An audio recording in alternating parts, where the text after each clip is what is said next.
ప్రకటన చేశారు. దీనికి సంబంధించి ఏదైతే లీకేజీకి సంబంధించి అయితే ఇప్పటికే 13 మందిని అరెస్ట్ చేశామని చెప్పడం జరిగింది. లీకేజ్ అయిన తర్వాత కూడా ఆ యొక్క పరీక్షను రద్దు చేసి మరలా ఎగ్జామ్ కండక్ట్ చేశామని కూడా చెప్పడం జరిగింది. అయితే ఈ నేపథ్యంలో నిన్న ఏదైతే కాక్రోచ్ జనతా పార్టీ పార్లమెంటు మార్చికి పిలుపునిచ్చిన నేపథ్యంలో కొత్త విధ్వంసం అయితే జరిగింది. ఈ నేపథ్యంలో బీజేపీ అధ్యక్షులు నడ్డా కూడా కాక్రోచ్ జనతా పార్టీకి సంబంధించిన ప్రతినిధులను కలిశారు. వాళ్ళు ఇచ్చిన డిమాండ్స్ ను కూడా ఆయన తీసుకున్నారు. దీనిపై కూడా అధిష్టానంతో చర్చలు జరుపుతాం, పార్టీ అంతర్గతంగా కూడా చర్చలు జరిపి మీకు ఒక ఇన్ఫర్మేషన్ ఇస్తామని చెప్పడం జరిగింది. ఈ నేపథ్యంలోనే ఈ రోజు మనం చూసుకుంటే సాయంత్రం బీజేపీ ఏదైతే ఎన్డీఏ కూటమికి సంబంధించిన నాయకుల నుండి కూడా ఈ కాక్రోచ్ జనతా పార్టీకి సంబంధించిన ఆ కార్యకర్తలకు ఒక మెసేజ్ వచ్చింది.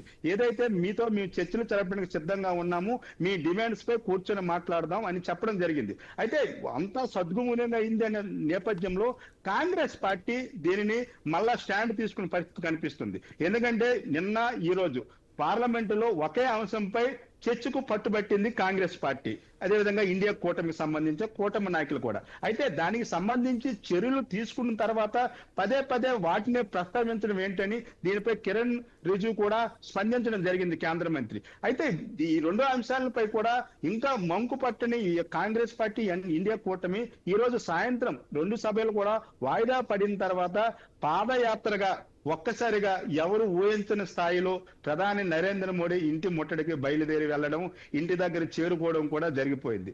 ఇప్పుడు వాళ్ళ ప్రధాన డిమాండ్ కేంద్ర మంత్రి అమిత్ షా, హోంమంత్రి అమిత్ షా రాజీనామా చేయాలి, ప్రధాని నరేంద్ర మోడీ రాజీనామా చేయాలని వాళ్ళు ప్రధానంగా డిమాండ్ చేస్తున్న పరిస్థితి కనిపిస్తుంది. వీళ్ళతో జితేంద్ర సింగ్ కేంద్ర మంత్రి కూడా మాట్లాడడం జరిగింది. అయినా సరే రాహుల్ గాంధీ వినే పరిస్థితి లేదు. ఎందుకంటే ఒక ప్రతిపక్ష పార్టీకి సంబంధించిన నాయకులు దేశ ప్రధాని ఇంటి దగ్గరికి రావడం, వాళ్ళకి సంబంధించిన డిమాండ్స్ కావచ్చు, వాళ్ళ నినాదాలను అక్కడ రేకెత్తించడంతో ప్రోటోకాల్ ప్రకారం కేంద్ర మంత్రి జితేంద్ర సింగ్ అయితే అక్కడ రావడం జరిగింది, వాళ్ళతో మాట్లాడడం జరిగింది. ఒక కేంద్ర మంత్రి స్థాయిలో ఆయన వచ్చి వాళ్ళతో మాట్లాడినప్పుడు కూడా వాళ్ళ మాటలు వినే పరిస్థితి కనిపించట్లేదు. రాహుల్ గాంధీ కూడా ఆయన మాటలు వినడానికి ఇష్టపెట్టుకోవట్లేదు. ఎందుకంటే పార్లమెంట్ లో మేము అడిగాము నీట్ ఎగ్జామ్ సంబంధించి ఒక స్పష్టమైన మాకు ఒక ఇది కావాలి, అంతేకాకుండా ఢిల్లీ పోలీసులు విద్యార్థులపై ఎందుకు నిన్న దాడి చేశారు దానిపై కూడా మాకు వివరణ కావాలని కోరాము. ఆయన చెప్పలేదు కాబట్టి ఈ రోజు డైరెక్ట్ గా నరేంద్ర మోడీ ప్రధాని ఇంటి దగ్గరికి వచ్చాము, మీరు మాకు అనుమతిస్తే లోపలికి వెళ్ళి ఆయనతో మాట్లాడతాం, లేదంటే ఆయన్నే బయటికి రమ్మని చెప్పండి, అంతవరకు కూడా ఈ నిరసనలు కొనసాగుతామని చెప్తున్న పరిస్థితి కనిపిస్తుంది. ఏదైనప్పుడు కూడా ఢిల్లీలో గత 2 రోజులుగా కూడా ఏదైతే మనం ముందు చూసుకుంటే వాంగ్ చూక్ ని హాస్పిటల్ కి తరలించిన తర్వాత హాస్పిటల్ కి వెళ్లే ముందు వాంగ్ చుక్ ఇచ్చిన స్టేట్మెంట్ ని మనం చూసుకుంటే 20వ తారీఖున పార్లమెంటు మార్చి ఉంటుంది, తర్వాత కూడా ఉధృతంగా కాక్రోచ్ జనతా పార్టీ తాలూకు ఉద్యమం ఉంటుందని చెప్పడం జరిగింది. ఆ నేపథ్యంలోనే ఇప్పుడు చూసుకుంటే ఒక వ్యూహాత్మకంగా కాక్రోచ్ జనతా పార్టీ తీసుకున్న స్టాండ్ ని ఇప్పుడు ఇండియా కూటమికి సంబంధించిన నాయకులు తీసుకున్నారు. ఇదే అంశాన్ని లేవనెత్తుతున్నారు. కాక్రోచ్ జనతా పార్టీకి మద్దతుగా, అదే విధంగా దేశంలో ఉన్న ఎంతో మంది యువతుల విద్యా భవిష్యత్తు నేపథ్యంలో కూడా వాళ్ళ మద్దతు పలికించిన పరిస్థితి కనిపిస్తుంది. ఇటు ఆమ్ ఆద్మీ పార్టీకి సంబంధించిన కేజ్రీవాల్ కూడా జంతర్ మంతర్ దగ్గరికి వెళ్లి కాక్రోచ్ జనతా పార్టీకి సంబంధించిన నాయకులతో మాట్లాడారు. ఒక్క నీట్ ఎగ్జామే కాదు, దేశంలో జరుగుతున్న ప్రతి పరీక్ష కూడా పేపర్ లీకేజ్ అవుతుంది, విద్యార్థులు భవిష్యత్తుతో ఆడుకుంటున్నారని చెప్పడం అయితే జరిగింది. ఈ నేపథ్యంలో చర్చలు కొనసాగిస్తామని బీజేపీ చెప్తున్నప్పుడు కూడా ఇటు ఇండియా కూటమి ప్రధాని నరేంద్ర మోడీ ఇంటి దగ్గర నిరసనలు చేపట్టడం కూడా కొంత ఆసక్తికరమైన పరిణామం జరుగుతుంది. కొంతమంది కార్యకర్తలను అక్కడి నుంచి ఇతర ప్రాంతాలకైతే పోలీసులు తరలించే పరిస్థితి కనిపిస్తుంది. ఇంకా కూడా రాహుల్ గాంధీ స్టాండ్ బైలో అక్కడ మాట్లాడుతున్న పరిస్థితి కనిపిస్తుంది. కింద ఖర్గే కావచ్చు, ప్రియాంక గాంధీ కావచ్చు తమ నిరసనలు వ్యక్తం చేస్తున్న పరిస్థితి కనిపిస్తుంది. కాంగ్రెస్ పార్టీ అధ్యక్షులు ఖర్గే తన చేతులు బేడీలు వేసుకుని వినూత్నంగా నిరసనలు తెలుపుతున్న పరిస్థితి కనిపిస్తుంది. ఢిల్లీలో ప్రస్తుతం ప్రధాని నరేంద్ర మోడీ ఇంటి దగ్గర కావచ్చు, జంతర్ మంతర్ దగ్గర కావచ్చు ఒక హైటెన్షన్ వాతావరణం అయితే కొనసాగుతుంది. శివాని రైట్. అయితే రాము, ఇప్పుడు మనం అక్కడ గందరగోళం అయితే చూస్తున్నాము, కానీ ఇది ఎంతవరకు కొనసాగే అవకాశం ఉందన్న క్వశ్చన్ కూడా రేజ్ అవుతుంది. సో ఎంతవరకు ఇది వెళ్ళొచ్చని అనుకుంటున్నారు మీరు? మనం చూసుకోవచ్చు, ఏదైతే ఇండియా కూటమి అధికారం చేపట్టిన తర్వాత 2 ఏళ్ల తర్వాత ఎన్డీఏ కూటమి అధికారం చేపట్టిన తర్వాత 2 ఏళ్ల తర్వాత ఇండియా కూటమికి వచ్చిన ఒక సువర్ణ అవకాశంగా ఇది భావిస్తుంది.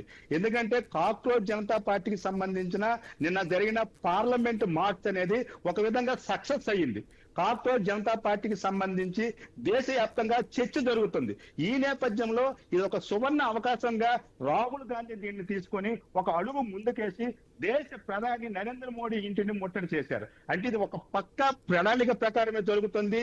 ఏదైతే దేశంలో కాంగ్రెస్ పార్టీ అంతరించిపోతుంది అని అనుకున్న వాళ్ళకి లేదు, బలంగా మేము పోరాడగలము, కాంగ్రెస్ పార్టీ కార్యకర్తలకు నాయకులకు ఒక ధైర్యాన్ని నింపే అంశంగా ఇది మలుచుకుంటున్న పరిస్థితి కనిపిస్తుంది. ఇంకా పార్లమెంటరీ సమావేశాలు కావచ్చు, అక్కడ రాజ్యసభ సమావేశాలు కావచ్చు, ఇంకా కొనసాగుతున్న నేపథ్యంలో ఈ వర్షాకాల సమావేశాలను వాళ్ళ పార్టీ మైలేజ్ ను పెంచుకోవడానికి, అంతేకాకుండా కాక్రోచ్ జనతా పార్టీ లేవనెత్తిన అంశాలను ప్రతిపక్ష పార్టీగా ఇండియా కూటమికి సంబంధించిన నాయకులు దేశ ప్రధానిని నిలదీసే విధంగా అవకాశంగా ఉపయోగించుకోవాలని పక్కా వ్యూహంతో వెళ్తున్న పరిస్థితి కనిపిస్తుంది.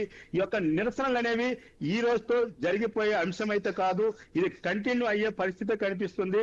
అయితే బీజేపీ పార్టీ మాత్రము ఒక అడుగు దిగి వచ్చిందని మనం అర్థం చేసుకోవచ్చు. ఎందుకంటే నిన్న నడ్డా కాక్రోచ్ జనతా పార్టీకి సంబంధించిన ప్రతినిధులతో కలిసే అవకాశం ఇవ్వడం, ఈ రోజు చర్చలు చేయడానికి మేము సిద్ధంగా ఉన్నామని చెప్పడం కూడా బీజేపీ కూడా ఒక అడుగు దిగి వచ్చిందని మనకు స్పష్టంగా తెలుస్తుంది.